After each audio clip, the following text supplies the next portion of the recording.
పెంపుడు జంతువు లేదా పక్షిని ఎలా కొనుగోలు చేయాలి? పూర్తి వివరాలకు చదవండి రేపటి సాక్షి దినపత్రిక.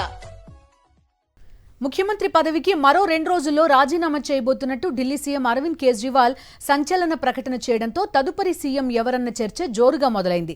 కొత్త ముఖ్యమంత్రి పదవి ఎవరికి ఇస్తారనే అంశంపై ఆప్ నుంచి ఎలాంటి అధికారిక ప్రకటన రానప్పటికీ పలువురి పేర్లు ప్రచారంలోకి వస్తున్నాయి. సీఎం కేజ్రీవాల్ సతీమణి సునీత కేజ్రీవాల్ పేరు ప్రముఖంగా వినిపిస్తోంది. ఆమె సీఎం పదవికి సరైన వ్యక్తి అని పలువురు ఆప్ నేతలు పేర్కొంటున్నారు. మాజీ అధికారి సునీత కేజ్రీవాల్ కూడా భర్త అరవింద్ కేజ్రీవాల్ లానే ఇండియన్ రెవెన్యూ సర్వీసెస్ మాజీ అధికారి. ఆదాయ పన్ను శాఖలో 2 దశాబ్దాలు పనిచేశారు. ఢిల్లీ, హర్యానా, గుజరాత్ లోక్సభ ఎన్నికల ప్రచారంలో పాల్గొన్నారు.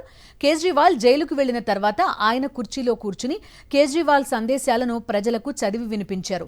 ఢిల్లీ, రాంచీలలో ప్రతిపక్ష ఇండియా కూటమి ర్యాలీలో పాల్గొన్నారు. ఆమె స్వతహాగా బ్యూరోక్రాట్ కావడంతో పలు సవాళ్లను సమర్థవంతంగా పరిష్కరించగలిగారు. వ్యవస్థలను అర్థం చేసుకోవడంలో ఆమెకు నైపుణ్యం ఉంది. సీఎం రేస్లో వినిపిస్తున్న మరొక పేరు అతిషి. కేజ్రీవాల్ జైల్లో ఉండగా అన్నీ తానే పార్టీ వ్యవహారాలు చక్కదిద్దారామె. ప్రభుత్వంలో మొత్తం 14 విభాగాలకు ఇన్ఛార్జిగా వ్యవహరిస్తున్నారు. కేబినెట్ మంత్రుల్లో అత్యధిక విభాగాలు చూస్తున్నది ఆమెనే. విద్య, ఆర్థికం, ప్రణాళిక, పీడబ్ల్యూడీ, వాటర్, పౌర సంబంధాలు వంటి శాఖలను అతిషి నిర్వహిస్తున్నారు. ఎడ్యుకేషన్పై వేసిన స్టాండింగ్ కమిటీకి ఆమె చైర్పర్సన్ గా కూడా పనిచేశారు. బలమైన వాక్ చాతుర్యం ఆమె సొంతం. వెరసి ముఖ్యమంత్రి పోస్టుకు పోటీ పడుతున్న వారిలో ఆమె పేరు మొదటి వరుసలో ఉంది. సీఎం పదవి రేసులో సౌరవ్ భరద్వాజ్ ఉన్నారు. గ్రేటర్ కైలాష్ నియోజకవర్గం నుంచి 3 సార్లు ఎమ్మెల్యే ఆయన కేజ్రీవాల్ కేబినెట్లో ఆరోగ్య శాఖ మంత్రిగా ఉన్నారు. ఆమ్ ఆద్మీ పార్టీలో కీలక నేతల్లో ఒకరు. ఆయన కేజ్రీవాల్కి సన్నిహిత మిత్రుడు కూడా. కేజ్రీవాల్ జైల్లో ఉన్న సమయంలో చురుగ్గా వ్యవహరించారు. పార్టీ వేదికలు, ప్రభుత్వ కార్యక్రమాల్లో కూడా తన ఉనికిని చాటుకున్నారు. ప్రభుత్వంలో సౌరభ్ 7 శాఖలకు మంత్రిగా ఉన్నారు. ఈ క్రమంలో ఆయన సైతం పోటీదారుగా ఉన్నారు. ఢిల్లీ సీఎం రేస్లో ఉన్న మరో నేత గోపాల్ రాయ్. 49 ఏళ్ల గోపాల్ రాయ్కి పార్టీలో అట్టడుగు స్థాయి నుంచి పనిచేసిన అనుభవం ఉంది. విద్యార్థి రాజకీయాలు చేసిన అనుభవం కూడా ఆయన సొంతం. ప్రస్తుతం ఆయన పర్యావరణం, అడవులు, వన్యప్రాణి సంరక్షణ, అభివృద్ధి, సాధారణ పరిపాలన విభాగం మంత్రిగా కొనసాగుతున్నారు. ఎన్నికల ప్రచారంలో జరిగిన కాల్పుల్లో ఆయన చేతికి గాయమైంది. ఢిల్లీలోని శ్రామిక వర్గ సంఘాలతో ఆయనకు లోతైన అనుబంధం ఉంది.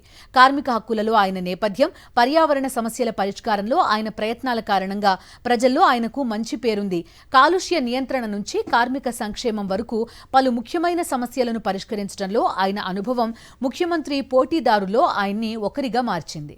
ఇక ఢిల్లీ రాజకీయాల్లో కైలాష్ గెహ్లోట్ ప్రముఖ వ్యక్తిగా ఉన్నారు. రవాణా శాఖ మంత్రిగా చక్కని పనితీరు ప్రదర్శించారు ఆయన నాయకత్వంలో ఢిల్లీ ప్రభుత్వం బస్ సర్వీసుల విస్తరణ, ఎలక్ట్రిక్ బస్సుల పరిచయం, రహదారి భద్రత పెంపొందించే ప్రయత్నాలు జరిగాయి. నగరంలో రవాణా మౌలిక సదుపాయాలను మెరుగుపరచడంలో విజయవంతమయ్యారాయన. 50 ఏళ్ల కైలాష్కి పాలనా వ్యవహారాల్లో మంచి పట్టుంది. భారీ ప్రాజెక్టుల నిర్వహణలో, బ్యూరోక్రటిక్ సమస్యలను పరిష్కరించడంలో ఆయనకు మంచి పేరుంది. పార్టీలోని సీనియర్ నేతల్లో ఒకరైన ఆయన కూడా సీఎం పదవి రేస్లో ఉన్నారు.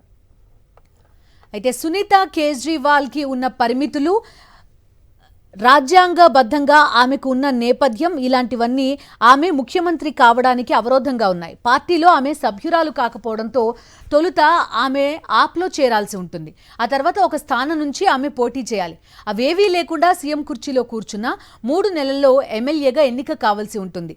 వచ్చే ఏడాది ఫిబ్రవరిలో అసెంబ్లీ ఎన్నికలు జరగనున్న నేపథ్యంలో ఈ సమయంలో ఉప ఎన్నిక నిర్వహించడం ఎన్నికల కమిషన్కు సవాలే. అంతేకాదు, ఒకవేళ ఆమెకు సీఎం పదవిని కట్టబెట్టినా కుటుంబ రాజకీయాలు అని ప్రతిపక్షాలు దాడి చేసే అవకాశం కూడా ఉంది. చూడాలి మరి ముఖ్యమంత్రి పదవి ఎవరికి దక్కుతుందో.